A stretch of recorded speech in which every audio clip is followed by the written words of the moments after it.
evening, glad to have you on board NTV tonight. Just about 2 minutes to the top of the hour and lots lined up for you this evening. Here are some of our top stories. Tonight, the search for the next Chief Justice is on, and Justice Chitembo believes he's the best man to replace David Murger. What to you is transformation? We have to come with some alternative ways of clearing these cases. But ghosts of a past ruling haunt him. How do you take a 19-year-old young man to 15 years in jail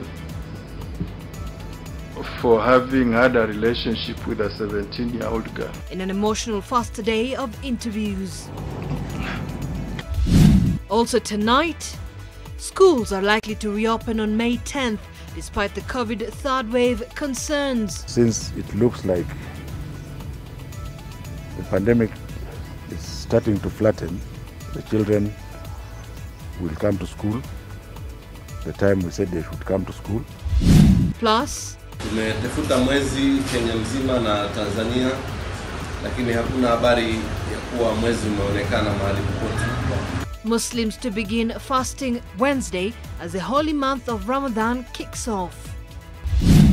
And 9 Rothschild giraffes trapped in rising Lake Baringo waters rescued at last. We have like 17 kilometer square sanctuary.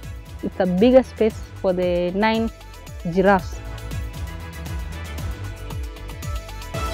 NTV Tonight with Zainab Ismail. Thank you for joining us. On the sign language interpretation this evening is David Agondoa. Now, despite the lockdown affecting 5 counties, the Ministry of Education says the school calendar will not change in any way and that opening dates will remain as scheduled. Education Cabinet Secretary Professor George Magoha says learners will report to school on the 10th of May for the term that will extend to July.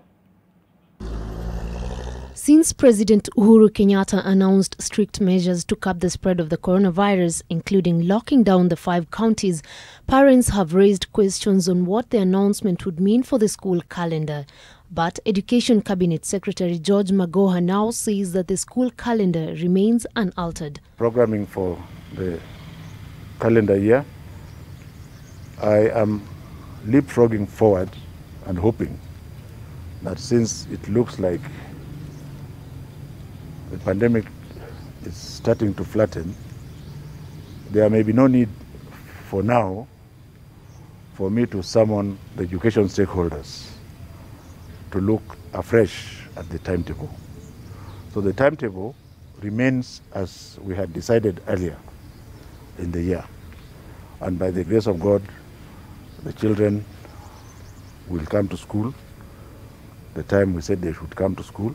Parents say, although the rising cases of COVID-19 in the country is worrying, they find themselves in a tight spot, choosing between keeping their children in school and protecting them from the virus. At the same time, while taking the children to school may seem like exposing them, keeping them home does not guarantee any safety. In schools, they travel, they take vans, children from Westlands, Muthaiga, Kariako, Eastlands meet in one school. When kids go back to school, infection rates will go up until you get vaccinated. That is our truth. And that's a truth as parents will have to grapple with before you make that decision. I have 5 kids. They may get me sick. But when all is said and done, how long are we going to wait? We can't take 3 years out of school, can we? But I will not lie to you. As parents, we are really scared. Many are now worried about how they will meet the school expenses in this tough economy. Keeping kids home is very expensive. And most of us can't afford it, to be honest.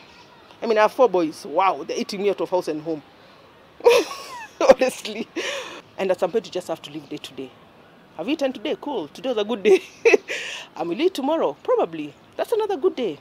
And despite the CS saying the school calendar will remain unchanged, some parents say the president should give direction on this matter. Nayuma Sampao, NTV.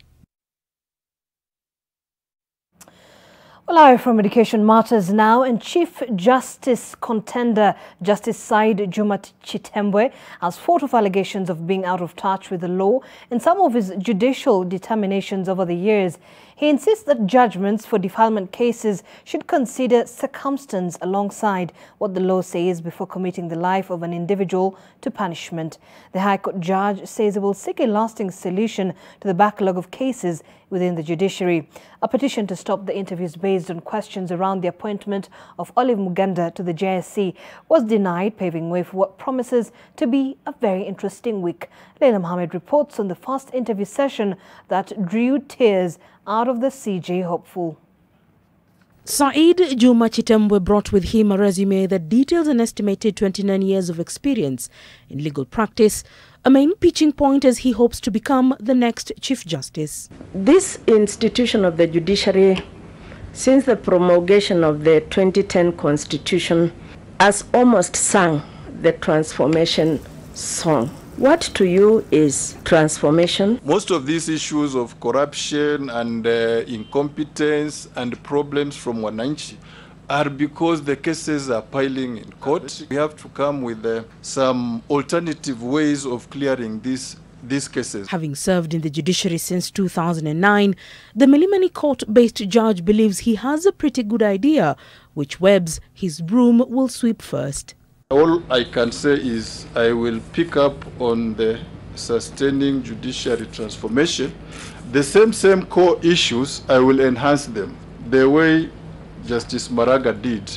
But just like David Maraga, the High Court judge based at the Civil Division knows that even the wheels of justice need some financing to turn. There are those challenges where sometimes you might want to do something but the finances are not there. While Justice Said Chitembwe believes that his academic credentials and his years of service will be his best bet at replacing David Maraga as CJ, ghosts of a judgment past continue to haunt him at his formal interviews, a matter that he is insisting he does not regret making those decisions. How do you take a 19-year-old young man to 15 years in jail for having had a relationship with a 17-year-old girl? So this is the practicality of the law. So people can sit and give you an unnecessary award, but this is the reality. Go there on the ground. Do you look at the law and say, go to jail, or do you look at this girl who will turn 18 next year and be free to get married? And maybe they have a child. What do you do with this child? Chitembwe was under pressure to explain how he communicated what has been considered a delicate matter. The problem of the notoriety of this case is that it has been termed and that it was the worst judgment according to the Women's Link Worldwide. In a controversial move in 2016, Justice Chitembwe ruled that a 13-year-old child appeared, and I quote, willing to have sex with the 24-year-old defendant Martin Charo. In the case of Martin Charo, these are people who have been dating. Even they went to the parents' home and slept there for 3 days. Can you say because the law provides minimum sentence, everybody should suffer the same fate irrespective of the circumstances of the case? While he could confidently respond to critics on his decisions as a judicial officer, it was a question over his experience as an accused person that broke him. You were once charged in an anti-corruption case and you were eventually acquitted. But I would like to hear from you how that experience has enriched you. Some of these questions. If an accused comes before you and raises his hand, hear him. An emotional start for a week that will see 4 other contenders for the CJ post interviewed by the Judicial Service Commission. 5 others will be interviewed next week. Leila Mohammed, NTV. An emotional start indeed. Well, alongside Justice Said Chitembwe, 9 other candidates shortlisted by the JSC are also eyeing the top seat at the judiciary with hopes of succeeding Justice David Maraga, who retired earlier in the year. So exactly who are these candidates? So here's a brief profile of them. 54-year-old Justice Chitembe, who was the first to face the panel today, has 29 years experience in the legal profession. He serves in the Milimani High Court Civil Division, where he was appointed a High Court judge 12 years ago. He holds a Masters of Law from the University of Essex. And 58-year-old Professor Kameri Mbote has 30 years experience in the legal profession, mostly as a university lecturer. She has been a professor at the University of Nairobi School of Law since 2011 and dean between 2013 and 2016. She holds a Masters of Law in Law Development from the University of Warwick.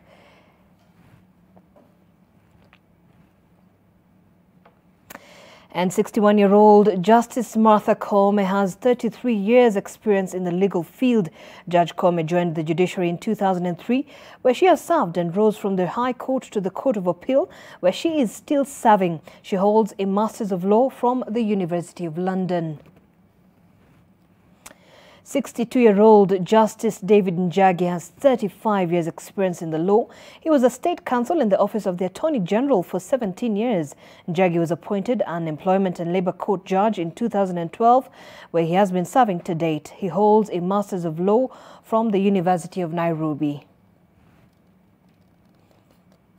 And 59-year-old lawyer Philip Murger has 34 years experience in the legal profession.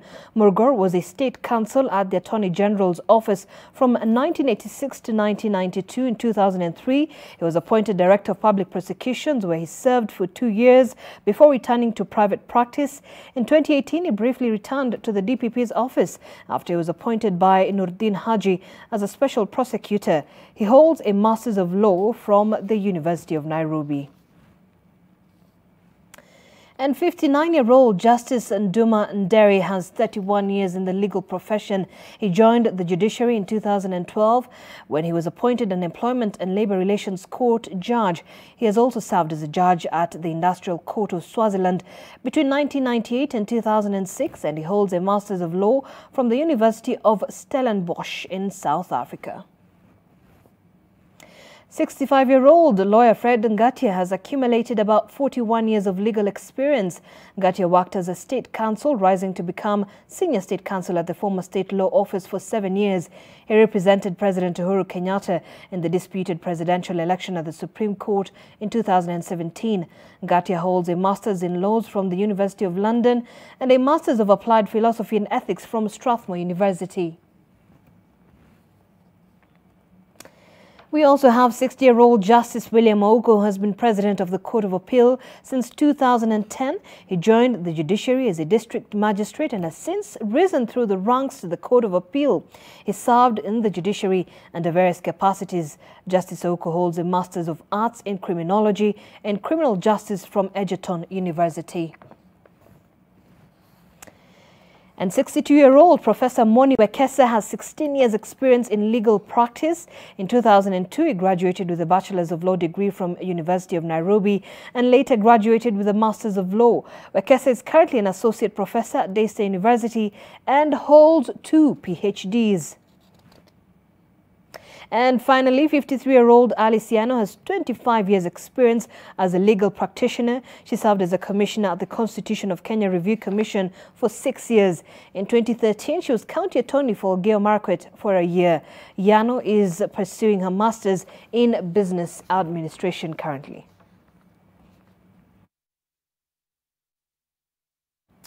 Well, very strong contenders there for the position of the Chief Justice. We'll be bringing you live updates of the interview process happening at the Supreme Court for the next 3 weeks. Well, away from that, Busia Governor Sospita Ojamong has criticized the Auditor General's report that named several counties, including Busia, of having misappropriated COVID-19 funds. Ojamong says he's ready to back his staff faced with accusations of graft. The governor says that what has been termed as unprocedural procurement of COVID protective gear was done to save lives. Zakis Mosame reports. Busia Governor Sospita Ojamong took issue with a recent report by the Auditor General listing a number of counties, including Meru and Bungoma, of having embezzled or diverted monies meant for fighting COVID-19. The second-term governor says it was not practical for the counties to patiently go through the rigorous procurement process, yet the personal protective equipment were urgently needed at that time. Maneno ya COVID vile ilianza ilikuwa maneno ya dharura, emergency. Madaktari wanataka PPEs, wananchi wanataka dawa, vitu kama hizo. Na sasa na vitu mingi ambazo zilikuwa zinatakikana. Na procurement process ya Kenya, kama huko Kenya, kama wote wa Nairobi wanaelewa maneno ya Kenya, inachukua miezi miwili. Na huyu ni daktari amepata wagonjwa wako wamekuja, anataka endelee na kazi. Ojamong has said that he is ready to produce documents detailing the expenditure before EACC or any other entity that claims taxpayers' money was embezzled. Na wakati huo hakuna mtu mwenye alikuwa anajua bei ya mask ni. Hata sisi mimi tangu nizaliwe nilianza kuona mask. Hakuna mtu alikuwa anajua bei ya mask ni gani. Na pia hakukuwa na standard price ya mask. Kwa hivyo ilikuwa kila mtu unajitetea ili uokoe watu yako. Sasa ikiwa unasema sasa wakati huo ambao tulikuwa hatujui bei, tulitumia pesa vibaya. Nafikiri ni kwa na mix up tu. Zakis Masame, NTV, Busia. Well, tonight we report that another 20 people have succumbed to COVID-19 to push the country's death toll to 2,368. Of these deaths, 2 of them having occurred in the last 24 hours, 5 within the last 1 month, and 13 being late death reports occurred on diverse dates. Meanwhile, 486 people have also tested positive for COVID-19 in the last 24 hours from a sample size of 2,989, pointing to a 16.3% positivity rate. Total confirmed positive cases are now 146,156. 115 patients have recovered from the disease, pushing the total recoveries to 99,210. A total of 1,645 patients are currently admitted in various health facilities countrywide, while 6,063 patients are on home-based isolation and care. 248 patients are in the intensive care unit. And on the vaccination drive, a total of 487,278 people have been vaccinated with the AstraZeneca vaccine so far. From this number, 118,833 are healthcare workers and 258,584 other members of the public, who include those at 58 years and above.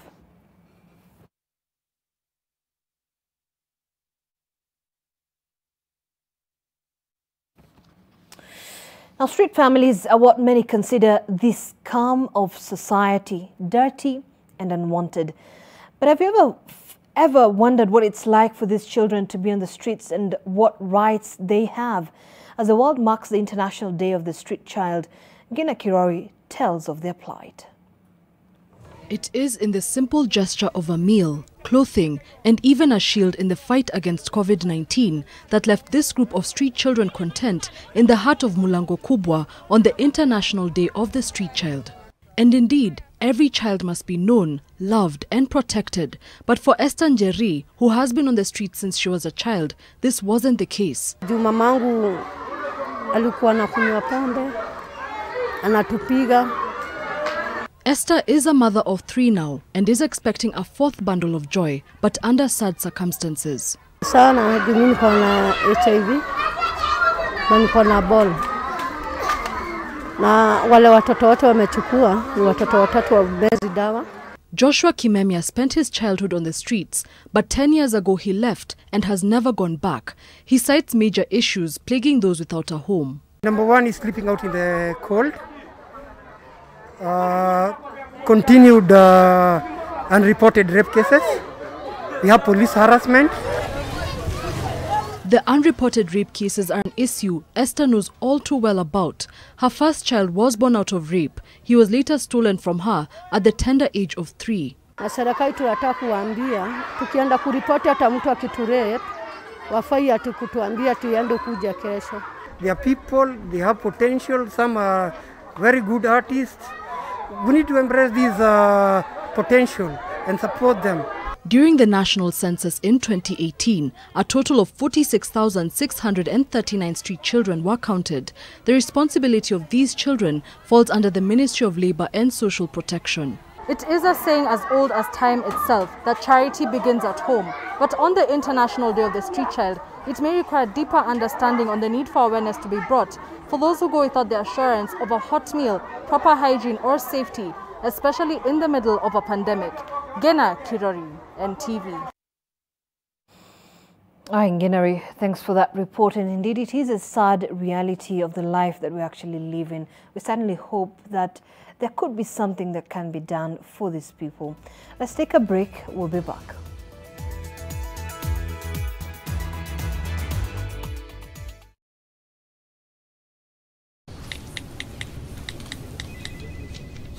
Wow, thank you for your time.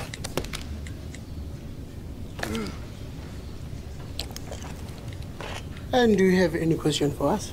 How juicy. Juicy. Juicy. Niko fiti maze niko fiti majamana mabenti wako fiti. Juicy fruit.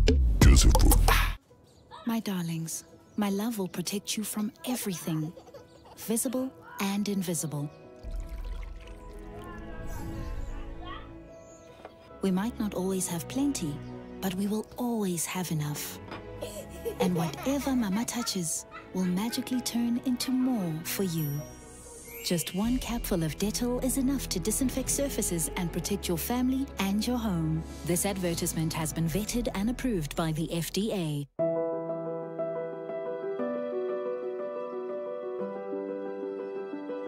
What does it take to move a nation? It starts with a dream. A dream which gains momentum and becomes bigger and better and more audacious. What does it take to move a nation? It takes the commitment to innovate and invest in breakthrough technology, to build partnerships across the continent, to create connections, to enable businesses to make their dreams a reality. What does it take to move a nation? It takes Sandy.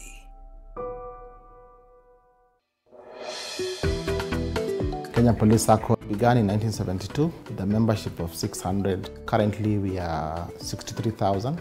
The circle is now about 40 billion Kenya shillings. Our members have taken their children in the best schools, built houses in urban centers, bought plots all over. From the circle, I'm able to take my brothers to school. I've also been able to build a house at home. We are the sole bankers of Police Circle. We provide them with all their banking solutions and service. Kenya National Police Circle this Tuesday at 6:45 p.m. on NTV. Our brand new gated community project, Happy Gardens in Kitengela. You matter to us. Pay 800K on any of our projects and get 20K cashback. Pop! Call us now on 0790 300 300.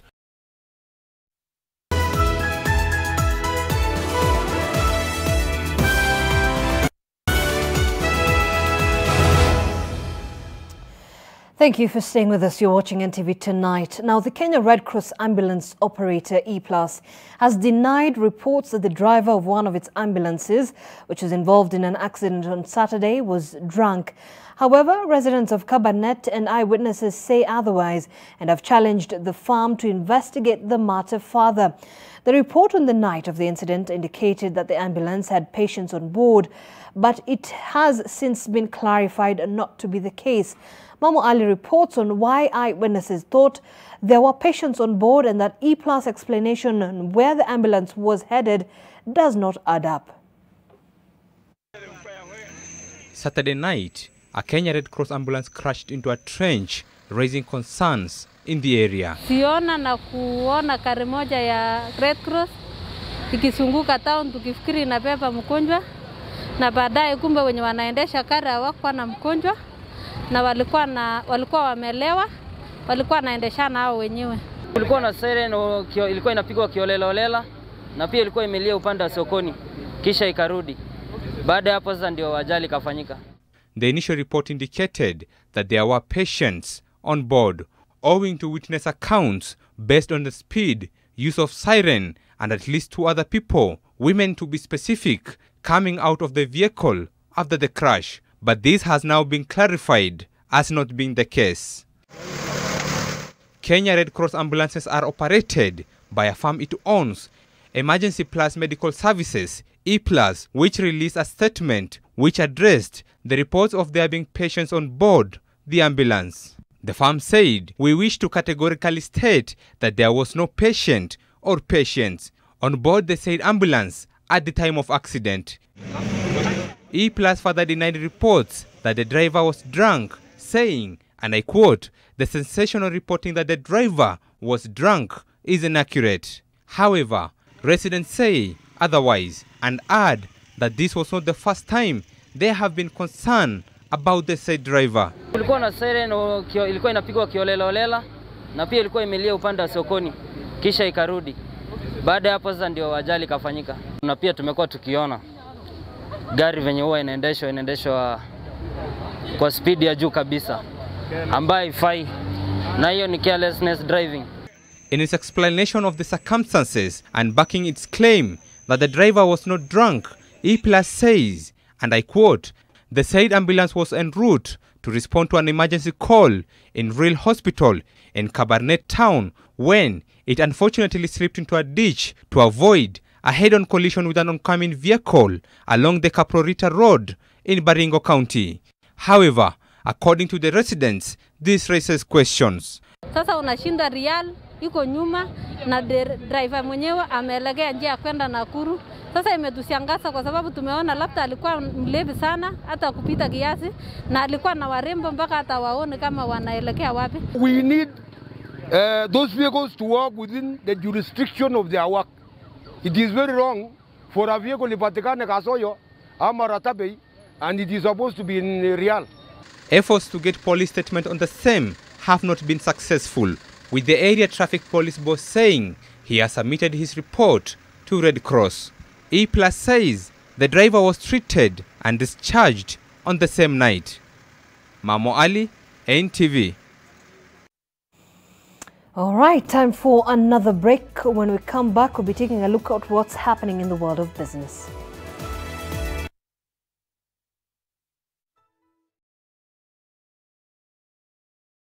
No matter what's going on in the world, there's one place you can go to stay up to date with the latest global news. The BBC News World Service app helps you go behind the headlines and make sense of what's going on around the world. And with a call to listen button, you can listen to live radio without using your data. Download the BBC News World Service app and start listening today. This looks different. It is. See for yourself. Okay, so it's a photo. Look closer. Photos within photos. What about video? 8K video. Beyond cinema quality. So... You can pull portrait quality photos straight from video. But will it last the whole trip? Battery for the whole trip and the way back. This is different. Told you.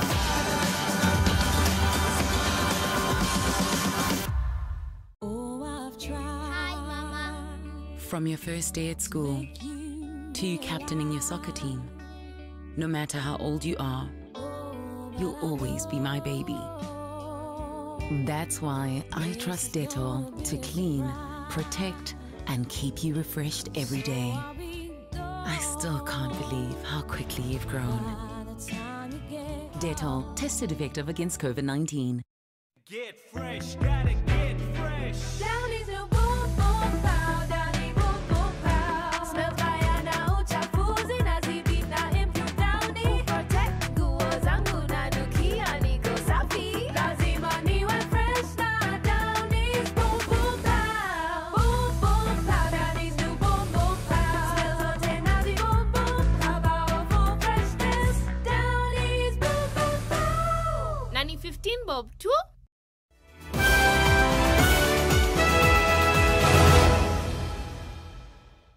NTV Business News in association with Sendi. Legal experts are now calling upon the Employment and Labour Relations Court to provide guidance on the changes provided in the Employment Amendment Act of 2021. In particular, the experts say there is need for clarity as to whether the newly provided 4-month-long pre-adoptive leave is inclusive of the existing provisions on both maternity and paternity leave. Julian's Amboko has the details. The Employment Amendment Act of 2021 was first published as a bill on the 15th of March 2019 and passed by the National Assembly with amendments on the 2nd of March 2021. At its core, the new law amends the Employment Act No. 11 of 2007 to afford a 1-month pre-adoptive leave with full pay to parents who apply for the adoption of children. Experts indicate the new act is a step in the right direction for Kenya's labour market. So that will bring changes to the workplace in the sense that employers will now have to update their HR policies, in that they will have to now grant employees who are proceeding who are proceeding to adopt children the pre-adoptive leave for 1 month with full pay, which is unlike other countries like I think South Africa, where the pre-adoptive leave the employees are not paid, but they are paid by their employer's insurance. The new law casts its net wider than those who are adopting children. The adoptive leave it's also a way for surrogate parents to enjoy some form of time with their newborn, in that if an employee gets a child through surrogacy, he or she will be entitled to pre-adoptive leave. Also, the surrogate, the mother who gave birth to the child, will also be entitled to maternity leave on their side. This laudable steps notwithstanding, there are calls for clarity on the provisions of the new act governing the labour market in Kenya. It's still uncertain whether this pre-adoptive leave is in addition to the maternity and paternity leave, such that when someone takes the pre-adoptive leave, thereafter is he or she entitled to maternity or paternity leave, as it may be. Parliament is also now expected to develop regulations which will guide the recognition of surrogacy in the workplace. So it's also now for Parliament to develop laws and policies through public participation regarding surrogacy, so that once that is developed, we may also see an amendment to the laws that have, to the employment laws that have just been passed, now providing for more time for the surrogate and also the adoptive parents to spend time with the newborns. Julian's Amboko, NTV. And the insurance industry witnessed a 44.7% dip in its net profit for the fourth quarter of 2020 to 4.93 billion shillings from the 8.91 billion shillings it raked in at a similar period last year. The dip in earnings by almost half comes despite the gross written premiums for the period improving by 1.8% to 232.95 billion shillings from 228.8 billion shillings in 2019. Here's Alex Mwangi with a look at the highlights of the insurance industry performance in the last quarter of 2020. The COVID-19 pandemic has had an adverse impact on many businesses. For the insurance industry, it has also resulted in the decrease in incurred claims and management expenses, leading to the 60.3% dip in the underwriting loss for general insurance to 1.18 billion shillings for the fourth quarter of 2020, compared to 2.97 billion shillings at a similar period in 2019. That, however, was not enough to prevent the cumulative net profit for insurers dipping by 44.7% to 4.93 billion shillings from 8.91 billion shillings the previous year.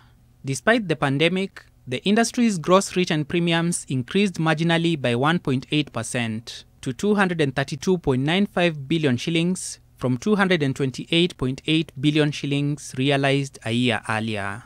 Net premium income, on the other hand, improved by a slightly higher rate of 2.7% to 186.96 billion shillings from 182.11 billion shillings in Q4 of 2019. Within the 3-month period, the industry experienced a sharp decline of 23.6% in the value of quoted shares, at 25.72 billion shillings against 33.65 billion shillings reported at a similar period in 2019. The sector's total assets, however, increased by 7.9% to 761.34 billion shillings compared to 705.84 billion shillings.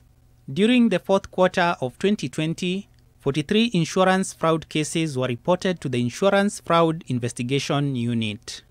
The IRA's industry statistics for the fourth quarter of 2020 were devoid of the data from 3 companies: Invesco Assurance, Takaful Insurance of Africa, and Explico Insurance, as they did not submit their financials for the period. Alex Mwangi, NTV. Meanwhile, trouble is brewing in the private security industry, with the regulator in the sector, the Private Security Regulatory Authority, being accused of flouting the law. The Kenya Private Security Alliance, which encompasses the Protective Security Industry Association and the Protective and Safety Association of Kenya, is accusing the Private Security Regulatory Authority, that is PSRA, of siding with dominant foreign companies in the industry to push smaller companies out of business. The alliance alleges that PSRA has ignored conservatory orders issued by Justice Anthony Mrima that barred the authority from meddling in government tenders. The alliance is currently embroiled in litigation with PSRA on a number of issues, which include challenging the current existence of the authority and the legitimacy of its mandate to enforce the contested regulatory framework.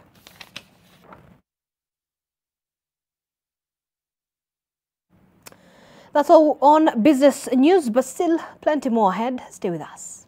NTV Business News, in association with Sandy. What does it take to move a nation? It takes Sandy.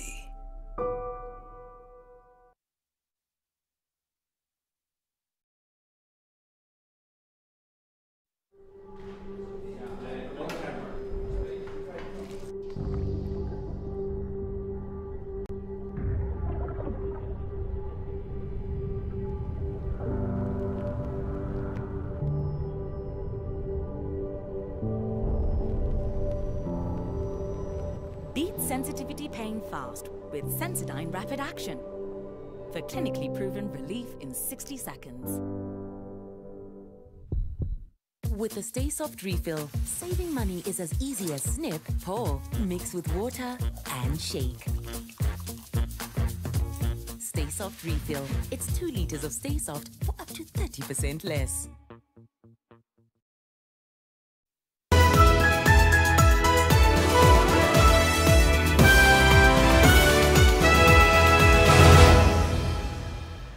Well, thank you for staying with us. Now, the holy month of Ramadan is set to commence on Wednesday, and this is according to the Chief Qadi Ahmed Mudar, who made the official announcement this evening in Mombasa. The sighting on the moon is usually controversial among Muslim faithful, as while the Chief Qadi relies on the sighting of the moon within the East African region, there are those who believe that the sighting of the moon in the Arab world is sufficient to commence fasting, whether or not it has been sighted in the EAC. Tumetafuta mwezi Kenya mzima na Tanzania, lakini hakuna habari ya kuwa mwezi umeonekana mahali popote. Kwa hivyo tunawatangazia Wakenya na Waislamu wa Kenya hapa na Waislamu wa Afrika Mashariki kwa kesho Jumanne tarehe 13 April 2021 itakuwa tarehe 30 ya Shaaban ya mwaka huu 1422. Kwa hivyo kuanza kufunga Ramadhani itakuwa Jumatano, ambayo itakuwa ni tarehe 14 April 2021.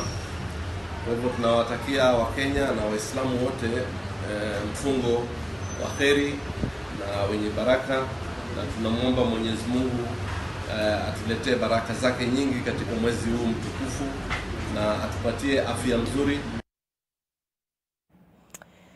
Ameen, and I would like to wish my fellow Muslims across the country and even beyond across the world, Ramadan Kareem. Now, after about 5 months of waiting, the last of the 9 Rothschild giraffes that were marooned by the rising waters of Lake Baringo on Longicharo Island have finally been rescued and floated to safety. The giraffes at the Ruka Conservancy were threatened by the flooding lake that depleted their grazing lands, forcing the animals to be translocated. Ruth Sarmoy has the details.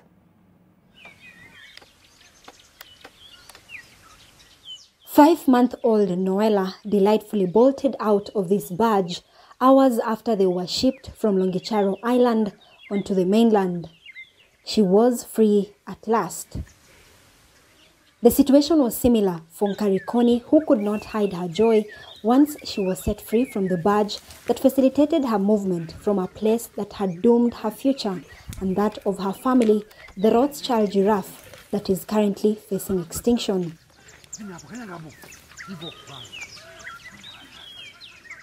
The two were the last of the 9 Rothschild giraffes to be rescued from the island after their home was marooned by waters. Their rescue was delayed because Nkarikoni had just given birth to Noella in December 2020 when the operations had begun. The unprecedented rise of water levels of the Rift Valley lakes, including Lake Baringo, had gradually marooned the Longicharo Island, which is part of the larger 44,000 hectares Ruko Conservancy. That endangered the lives of the giraffes as the waters consumed huge sections of the land, leaving little space where giraffes could forage for food. So they've been residing in Longicharo. Initially it wasn't island, but beginning 2012, 2013, there was an increase in water volume of Lake Baringo. And that's why Longicharo became an island. And the giraffe became now, there was less forage, the place of becoming so small.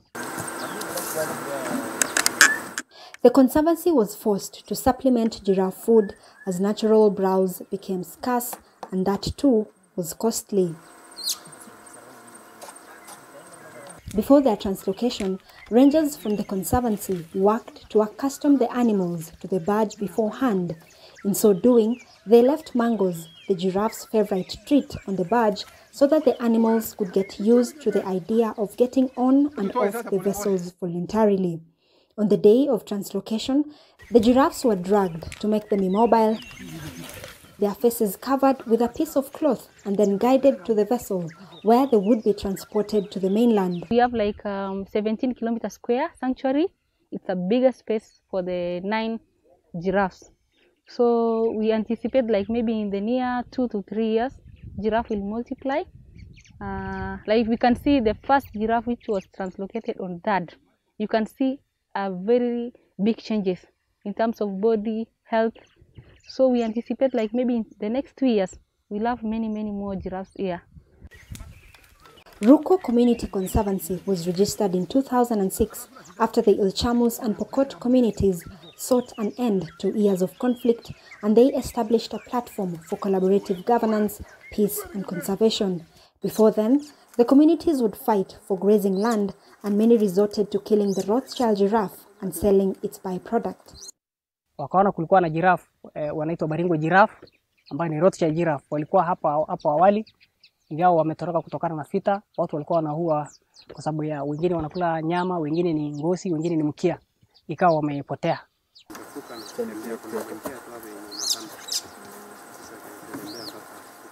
In 2011, KWS, in agreement with the community, reintroduced the Rothschild giraffe. As a result, all tourism earnings received from the Conservancy were shared between the two communities, with the Conservancy funding its operation with 40% of the funds. 9 years on, their lives were again put in danger by the rising water levels, forcing their translocation. So community now are well prepared to protect the giraffe because one, it's a sign of symbol of peace for the two communities. Second, translocation of giraffe to the mainland will open up tourism opportunities in terms of having a lodge whereby the community can secure revenue. In 2020, other animals and birds, including impalas, warthogs, and ostriches, were translocated. Ruko Community Conservancy is one of the 39 member community conservancies supported by Northern Rangelands Trust. Ruth Sarmoi, NTV. Well, thanks, Ruth, for that report. Time for another break, but all the sporting action with Watson Karuma after this break.